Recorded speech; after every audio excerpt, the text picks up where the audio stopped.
Apakah apa tuh namanya, herbal atau mungkin terapi atau apapun yang katakanlah itu ikhtiar kita itu menjamin kesembuhan seseorang yang terkena wabah virus ini? Jawaban saya tidak. Kenapa saya katakan tidak? Karena kalau Allah tidak berkehendak maka tidak akan sembuh, kan gitu.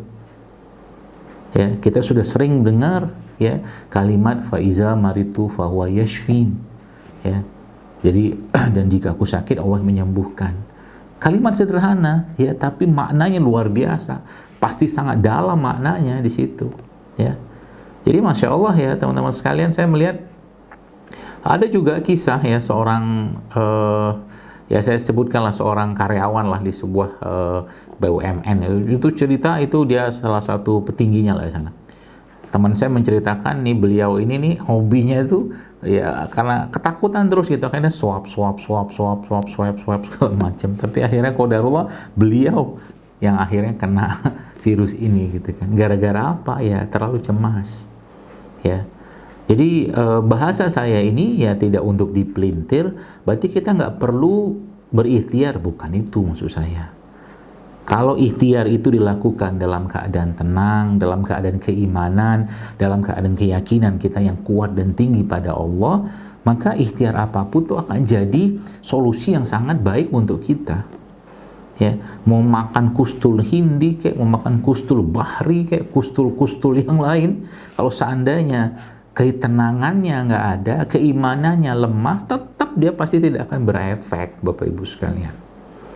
Ya, maka stop jalur-jalur itu, ya, stop jalur-jalur itu. Ya, apalagi yang Anda, maaf kalau tidak ada kepentingan mungkin dengan orang tertentu gitu kan, yang mungkin keluarga atau apa gitu kan, misalkan maaf ada keluarga yang meninggal karena virus ini, ya perlu disampaikan, sampaikan. Tapi tidak perlu katakanlah mendengar ini itu segala macam yang tidak ada keperluan atau tidak ada keperluan kita di sana. Cukup kita doakan. Ya, kita bisa doakan dalam doa-doa kita di sholat ya, atau mungkin di waktu-waktu yang mustajab. Ya Allah, saudara-saudaraku yang saat ini terkena virus ini tolong sembuhkan ya Allah, sembuhkan dengan semudah-mudahnya ya Allah, tanpa tersisa gejala-gejala atau penyakit apapun dalam tubuh mereka. Kan bisa didoakan kayak begitu. Yang tidak terkena atau belum terkena, ya Allah jaga mereka, lindungi mereka, tenang hidup kayak begitu. Saya tuh sekarang itu ngelihat, ya Robi, ini orang kok paniknya minta ampun gitu. Ada bahkan subhanallah seorang yang saya cerita Ustaz tadi, tanya ini, tanya itu, tanya ini, dia makan semua. Apalagi kadang-kadang kalau yang nggak paham ilmunya itu kan biasa orang-orang yang kena, ya Masya Allah, semoga Allah jaga mereka ya, itu ya banyak orang yang menolong gitu kan, membantu segala macam, ini minum ini, makan ini, minum segala macam. Akhirnya apa? Akhirnya obat itu aja tuh nggak banyak berefek ya, atau herbal yang dia makan tuh nggak berefek. Kenapa? Bingung sudah, akhirnya cemas lagi Bapak Ibu sekalian. Ya gitu ya. Jadi kata kunci emang itu tadi ya, tenangkan diri ya. Istighfarnya, zikirnya, baca Qur'annya ya. Bahkan ada salah satu doa yang diajarkan oleh sahabat Nabi sallallahu alaihi wasallam, bunyi itu Allahumma zidna imanan wa yakinan wa fikhan. Ya Allah, naikkan ya, tingkatkanlah, tambahkanlah keimananku, keyakinanku dan kefahamanku atau hikmah untukku. Jadi membaca sesuatu itu ya kayak sekarang kita lihat sampai kapan wabah ini akan berakhir, wallahu alam, kita nggak tahu, Bapak sekalian. Tapi yang namanya katakanlah wabah ini adalah sebuah perang gitu kan, perang keimanan dan perang keimunan. Maka yang harus kita pikirkan dan harus kita kuatkan justru malah bagaimana cara kita menyiapkan senjata untuk itu gitu kan. Sudah tahu ada wabah kayak begini, sudah tahu ada ujian kayak begini, zikirnya masih biasa-biasa aja, sodakohnya masih biasa-biasa aja, sholat malam sering lewat, Quran katakanlah malah turun bacaannya. Saya katakan udah jelas-jelas lagi ujian ya, lagi wabah kayak begini, justru malah harusnya ditingkatkan keimanan ya, justru malah harusnya ditingkatkan hubungan dengan Allah, justru harusnya lebih banyak lagi kebaikan yang dilakukan ya, seperti itu. Dan itu akan memberikan ketenangan, karena iman itu ya akan memberikan ketenangan ya, akan menimbulkan ketenangan. kepada orang-orang yang Allah turunkan ketenangan pada mereka. Karena itu sebabnya dalam Al-Quran kan Allah sudah atau berfirman kepada kita semua atau menjelaskan pada kita ya dalam surat Al-Fat ya, minasyaitonir wallazi anzala sakinata fi qulubil mu'minin. Dialah Allah yang menurunkan ketenangan ke dalam hati orang-orang yang beriman. Ya, jadi minta ketenangan, ya Allah berikan aku ketenangan ya. Berikan aku kebahagiaan menjalani semua ini gitu kan. Dengan tetap kita melakukan hal-hal yang memang perlu kita lakukan ya. Ikhtiarnya lah katakanlah seperti itu. Tapi bukan akhirnya justru malah malah ketakutan terus-menerus gitu kan. Bapak Ibu sekalian, di tempat saya ini ya, di ruangan studio saya ini kira-kira ada virus nggak? Ada bakteri nggak? Ada loh. Ya, bahkan tangan saya ini ada bakterinya.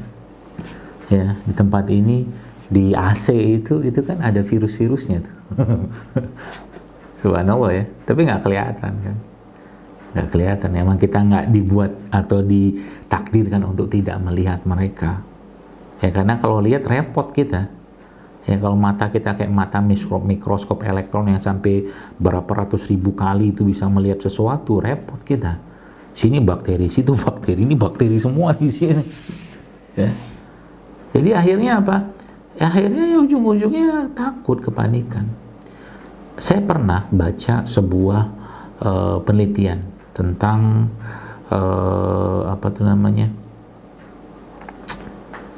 bakteri di kuburan. Bakteri di kuburan. Ternyata bakteri di kuburan tuh banyak, minta ampun.